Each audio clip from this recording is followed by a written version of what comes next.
Well, all right. Good morning. This morning we are doing a EQIP PACES crosswalk on the orthopedic codes, and we got a good crew here today to go through it. You've got me, Gene Ransom from MedChi. You have Jessica from CRISP, and I think actually most of the work today is going to be done by Nate from PACES, and I think Dr. Grunner might talk a little bit later on in the meeting as well. But let's go ahead and turn it over to Nate, and I'll let you go ahead and start the discussion on the EQIP PACES orthopedic crosswalk as we continue in the EQIP program to move or plan the move in 2025 from Prometheus to PACES. Nate, it's all yours. I'm actually going to hop in and do a little bit of an intro before I hand over to Nate. But right. Yeah, so Nate is taking the heavy lift of today's meeting. I want to just highlight sort of what Jean's mentioned as the intention of this is to map out the episodes that exist in PACES and compare them to what they look like in the Prometheus grouper. Those that have maybe been on some other calls, there is some differences in the way that PACES, essentially like their terminology and the association of different episodes that can impact sort of that one-to-one relationship between the different episodes, as well as some default things like the look back period and the look forward period.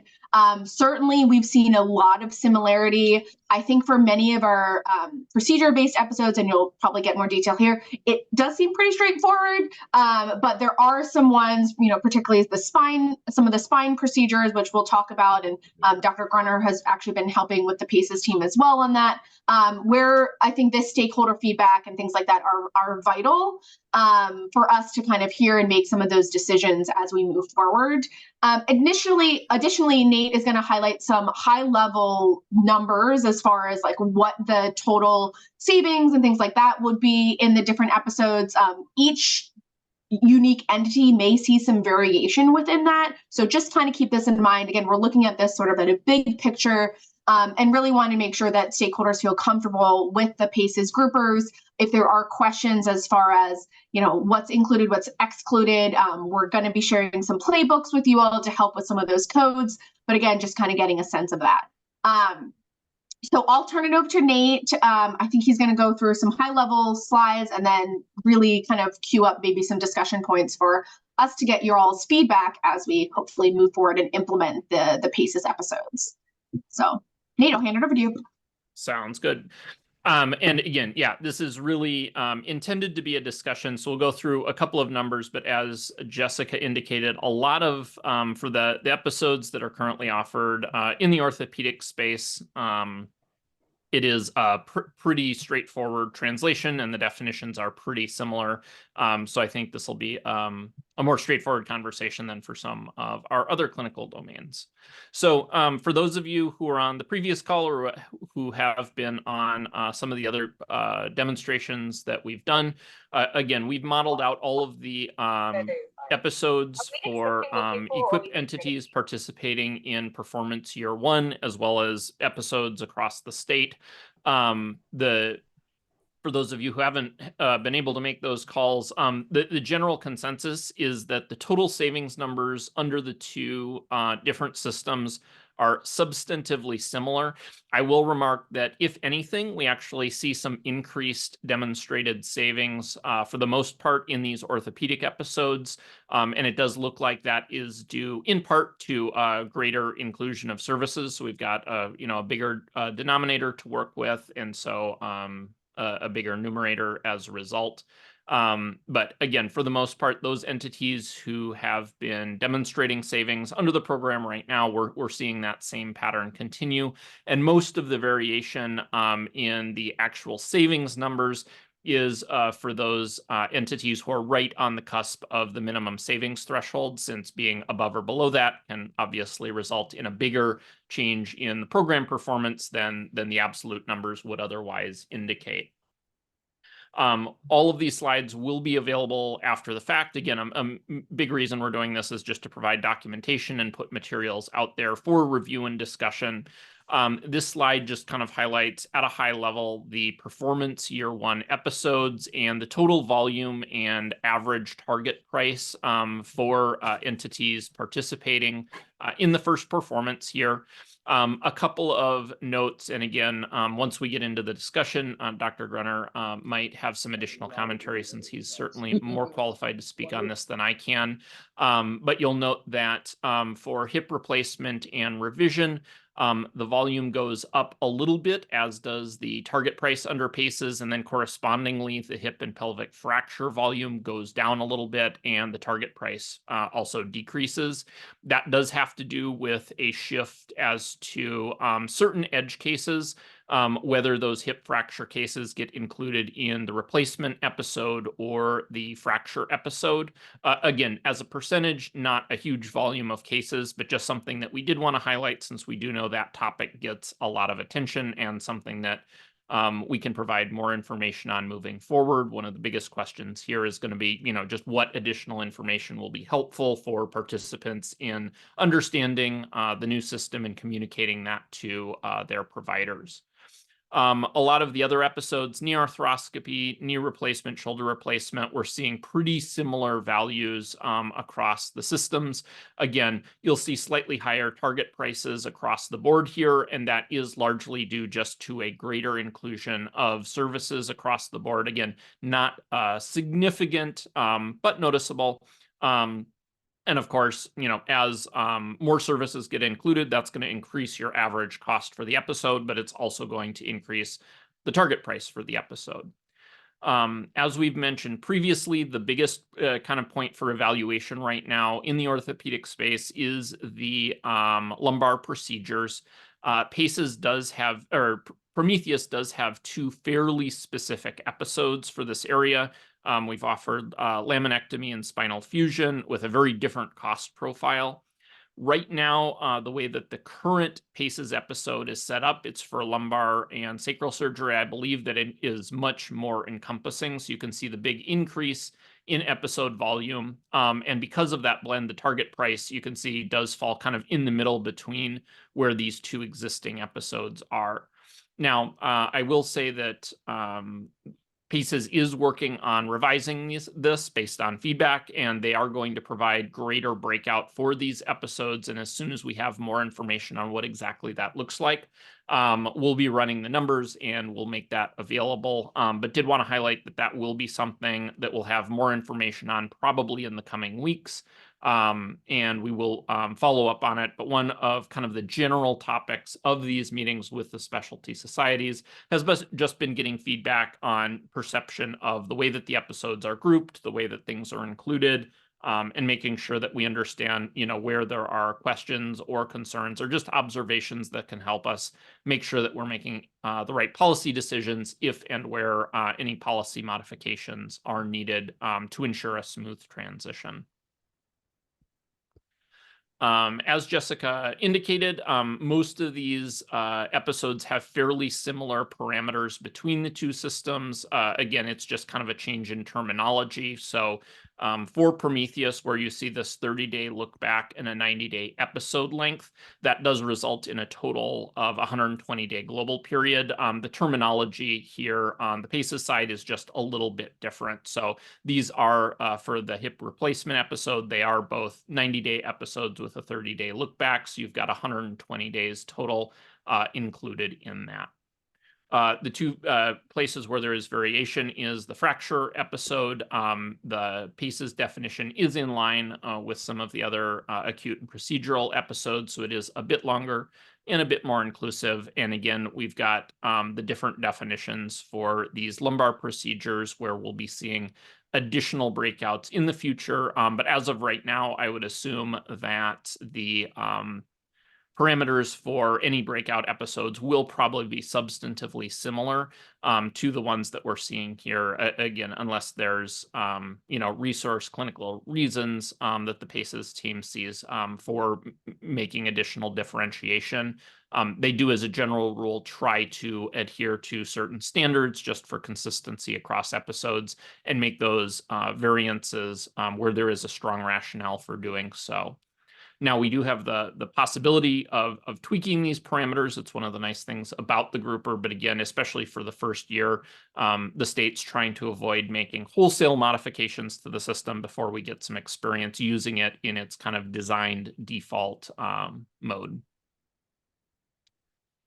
So next steps, as Jessica mentioned, the HSCRC is going to make available the individual episode playbooks so that everybody has those and can review them. Throughout the rest of February, we'll be continuing to meet with other specialty societies and reaching out for additional feedback just to kind of go through issues that are specific to each different clinical domain. And as we're doing that, we will be working to confirm those spinal episode definition revisions with PACEs. In as much as there will be required modifications for enrollment for this year to make sure that you're enrolling in similar episodes to what you've currently got set up, or you understand the changes of any, or the implications of any changes. We'll be working on some transition guides that very explicitly map out how the PACEs and Prometheus episodes line up. So if you do want to just essentially maintain your current enrollment, you know which episodes to include. And again, this is more of an issue for some of the other specialty areas than orthopedics. And then we will finalize any modifications to episode policy based on these discussions and make sure that those are available before any final decision is made. Again, wanted to spend most of this meeting just answering any questions, getting thoughts and feedbacks on what you've seen so far, either in this meeting or other presentations. Kind of key points, just thoughts on the breakout of the different PACEs episode categories, thoughts on the differences between those different episode parameters, and then really, what additional information we can provide that's going to be helpful in communicating and facilitating this transition. We do have a lot of data that we've run already, and part of the challenge is just making sure that we're taking and preparing for presentation the subset of that data that's going to be most useful, since there's a lot we can do with it, but obviously we do have limited time and resources to do that. So we want to make sure we're spending our time wisely and getting information out that's actually going to be useful to participants, and then answering any further questions. With that, Krista, Jessica, anything else that you want to bring up to make sure that we cover today? Otherwise, I'm not sure. Dr. Grunner, if you're able to talk, or if you have any updates on the revisions that you've been working on with the PACEs team for some of those episodes. I'm happy to talk about that if anyone's interested, but I think the work that just some of the work I can disclose to everyone that the PACEs team has been working on is really separating those spine episodes and having the laminectomy, discectomy episodes separate from a lumbar fusion. So PACEs is making that change. It should be implemented by March. There's also going to be a total disc replacement episode, which doesn't exist in Prometheus. Given that the Prometheus definitions haven't been updated in 5 years, there's been a rise of total disc replacement. So that is a separate episode that is also being created.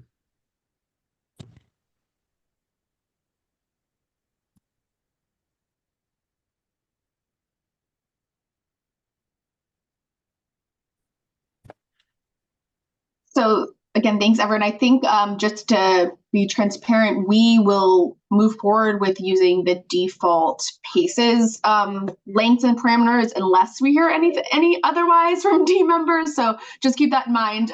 We are not clinicians, so of course want to give people maybe the time once they see the playbooks and things like that to think about it. The end, actually, it's really middle March. So March 15th kind of is our tentative internal deadline to make all of these decisions, since there are a fair amount of trickle down things that are impacted once we've decided which episodes, episode length, inclusion, exclusion, sort of things like that. So still definitely time for you all to have to kind of see the playbooks and do your own analysis or questions or things like that, but want to just plug and make sure that we feel comfortable with sort of the timeline for our final decisions on on the PACES group. So Nate, do you mind if I ask a couple questions? I want to dumb things down a little bit because I'm not that smart, and sometimes it's helpful for me to understand it simply. So the bottom line is, not only are we doing this meeting, we did some other meetings with at least one large group and maybe some other orthopods. It seems to me like generally we've heard no pushback about the switch from Prometheus to PACES with regards to orthopedics. Is that a fair statement? Yep, I think that represents, and again, unless Jessica or Krista, you've seen otherwise, but that seems to be the general consensus. And right now, Nate, it looked to me when I looked through it, and again, I'm not a clinician, I'm a lawyer, not a doctor. It looked to me like every code everything that we had in Prometheus, we have a PACES that matches up pretty closely. Is that a fair assessment? Correct. And the one thing I will call out, and I'm not sure how much that it impacts the folks here, but I know we did design some non-Prometheus episodes for performance year 2 and 3. Any of those episodes that the HSCRC designed, there were some musculoskeletal episodes, for example, that didn't fall under the Prometheus grouper. As of right now, the plan is those will continue as is. There won't be any change. I think, you know, ultimately, there is a desire to move as many episodes over to the PACES grouper as possible, especially since there are a lot more available.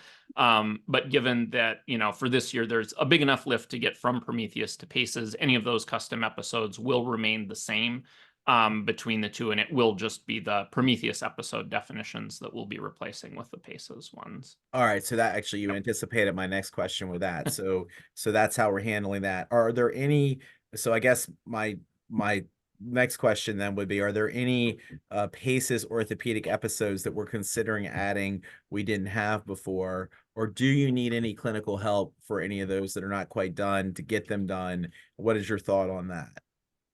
So that I would kick back to Jessica or Dr. Grunner. I don't think at this point there, aside from the disc episode, there are any others we're considering, but there are definitely other orthopedic episodes available under PACES. We distributed, I think last month, the list of currently finalized PACES episodes, as well as a list of the next 100 that are kind of under review that they're aiming to have done this year. And I think that would be a point for feedback if there are episodes out there that aren't currently offered that folks would be interested in seeing. Now is definitely the time to bring those to our attention. But I don't believe, Jessica, there are any other ones that we're currently considering adding to the program for next year. Okay. Yeah, so our focus has been ensuring that we're comfortable with the existing episodes and crosswalking them to the new grouper. If there is interest, again, we are sort of tight on timeline, but there are some sort of off-the-shelf, ready-to-go PACES episodes. We're happy to redistribute that. We can probably even add a slide to this presentation for you all. That's certainly something that's easier for us to add. Would be on a pretty tight timeline, but certainly could explore if we have some engaged clinicians to be able to sort of vet and help the PACES team with that final evaluation and finalization stage for some of the other orthopedic episodes. But we're certainly open to it, but let us know. I think most of the ones that sort of have aligned is the bulk of the orthopedic episodes they have available, but feedback is there. We're more than willing to. Just want to keep it a tight eye on the timeline for everything. All right. So it seemed to me when I looked at the episodes, though, I'm not aware of orthopods being frozen out and not being able to find something, number one. And then number two, it seems like since the savings was either very close or in some cases the PACES was actually better, I don't really see a problem here where we have to rush on this one. If we're going to put bandwidth into things, we might want to do it in other spots. But we're obviously a very Democrat with a little d organization. So if everybody comes to us and says they really want to add some more orthopedic ones, we will. But I just am asking the question. So that was the only reason for it. So I don't want to monopolize all the questions. Is there anybody else on the call who has any questions for Nate on the orthopedic bundles and the transition, the crosswalk that we've seen today? Yeah, this is Ken McCary from Peninsula Orthopedics. I just want to say thanks for allowing us us to participate in the program. And it's great to hear that PACE is going to further define the laminectomy versus spine fusion, because clearly they're very different from a cost perspective to participate in with. So that's great to hear. The one point I just would like to hear some clarification around is the hip fracture episode, which is extending from 30 days to 90 days. From the ortho side, from the index procedure, almost all of these patients are relatively sick. That's why they have a hip fracture. And so one of the pieces that we're struggling with is actually the cost containment on the target price for hip fractures. And I've noticed in the PACEs, it actually decreases by about $4,000 from the Prometheus. So I'm just curious about how you guys arrived at that situation, because honestly, it's going to make us drop out of the hip fracture episode, similar to the largest orthopedic provider in the state of Maryland has already done. And so I'm just trying to understand why we made that decision. No, Dr. Gunner, I'm not sure if you can speak to that. So again, I'm not directly involved with the development of the grouper itself. We work with the HSCRC to run the analytics and present the information. But I think that unless Dr. Gunner, you have any insights there, that's something I would take back to the Chief Medical Officer of PACES, Earl Steinberg. And we can circle up to get you guys some additional information on that. I know they have been working to get input and buy-in from the national medical societies. I'm not sure off the top of my head what the status is with the National Ortho Group, but I'm sure Earl would be happy to provide a little bit more context on how and why they structured that episode the way that they did. Yeah, I mean, it would be helpful just so I can take the two pieces of information back to Earl. Because sometimes it can be a trigger item, but to clarify, the two pieces of information is one, that the episode cost was $4,000 less. And then the second is that the episode length was extended from 30 days to 90 days. Is that what you said? Yeah, that's correct. Because quite honestly, as a regional trauma center, we're having struggles. We take care of the sickest patients here, and that's pretty much all we get, because the outlying community hospitals take care of the simple hip fractures. And so we've been really hard hitting our target price. And then the other piece is the 90-day episode. Most of these hip fractures have such medical comorbidities that we have no control from an orthopedic standpoint over those, because we get what arrives in our ED. And I get that. The reason that we were relatively successful in the elective side is because of the perioperative optimization that we do for our folks, and the strategic approach that we take to making sure that our patients have phenomenal outcomes on the elective side. We don't have that control on the hip fracture side. And so that's where we're going to be extremely challenged as we go beyond the 30 days of the index procedure out to that 90 days, because they're going to have MIs, they're going to have all kinds of other medical events that really had no correlation to the index procedure of their hip fracture. And so honestly, just speaking out loud, we'll likely follow the suit of the other large orthopedic provider in the state of Maryland and drop from the episode. Yeah, I'll take that back to Earl and look at it. I'll take a deeper dive into the $4,000. The 30 to 90 days, I think, is challenging because most bundles are in the 90-day period, which also fits with the global period that exists.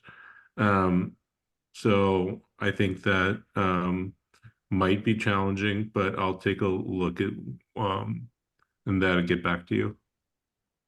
I think it just calls into question the validity of the episode being controlled by ortho, because quite honestly, the orthopedic surgeons have the least financial driver in it, and we see them for 2 days maybe, right? And our cost is so nominal compared to what you're going to experience over the 90-day period, which we would actually have no control over from a comorbidity perspective.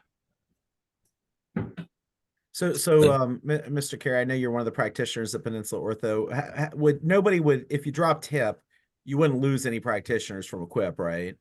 We have an orthopedic traumatologist who would be struggle, but in terms of our group, because we're getting ready to expand and we'll be north of 40 providers here in April. And so the loss of that episode will have nominal effect on the group. Well, one of the things we might want to do is if this is a particularly challenging episode, but we want to continue to try to do work on it, because obviously there's a lot of cost around it, MedChi could maybe create a hip episode group, and then we could get enough folks together for an episode, and then that one doc could still participate and just be in that entity, but it wouldn't have the negative savings effect on your entity. So maybe you or, and I know I think you're a PA, right? I am Yeah, correct. yeah. Correct. So I think maybe you or one and some of the other docs and I could have a conversation and come up with a strategy so we don't totally lose the participation, but you also don't have the negative effect of the the unique problem with this episode. Do you see what I'm saying?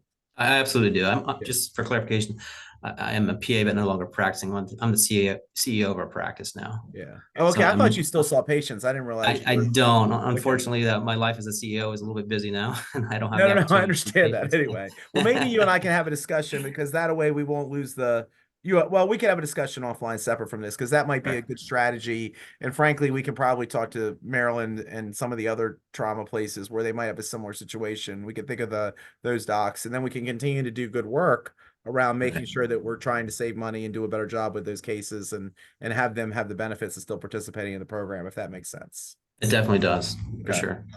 All right. Anybody else? Any other questions? Okay, well, this is not an end. Nate and Jessica, myself, Krista, William, we're all available to help answer questions. We are doing, for those of you who are interested, additional crosswalks on cardiology, urology. Those are coming up. If you're interested in any of the other episodes or anything else, don't hesitate to reach out. We really want to answer your questions. We're trying to do this in a very thoughtful, deliberative process so we don't have anybody left behind or disadvantaged. And really the goal here, just the reason we're making the shift is Prometheus has not been updating their episodes. It was purchased by a large mega company for-profit entity. It's no longer open source, where Paces is open source and nonprofit. So it's really, for the good of the order why we're making the changes. Paces is regularly updating their episodes and has 5 times the episodes available that Prometheus does. So that's why we're making the change. There's really just for the right reasons, but obviously we want to work through all the details and make sure we kind of cross all our T's and dot all our I's as we make this change. Jessica, is there anything else we need to mention? No, but you brought up a good point. I'd also want to make a plug that, if and when we move to Paces, we will be able to push out monthly updates to the reporting suite. It still claims based, so there will be a lag, but right now we are based off of our contract, and essentially because we cannot run the methodology ourselves, are pigeonholed into only updating quarterly. So I think that we've certainly heard feedback time and time again about people wanting data quicker. Again, it won't be right away, but you'll at least be able to see it, more in more frequent manners throughout the performance year. So another plug, and a lot of that consideration was one of the impetus for going forward through this. Of course, wanting to make sure that people feel comfortable from a clinical standpoint. There are huge pluses from an administrative standpoint. So, all right. I think last call for questions. All right, hearing none, I think we're going to let everybody have the rest of their morning back. Thank you, everybody. Thank you, Nate. Thank you, Jessica. Thanks all. Thanks.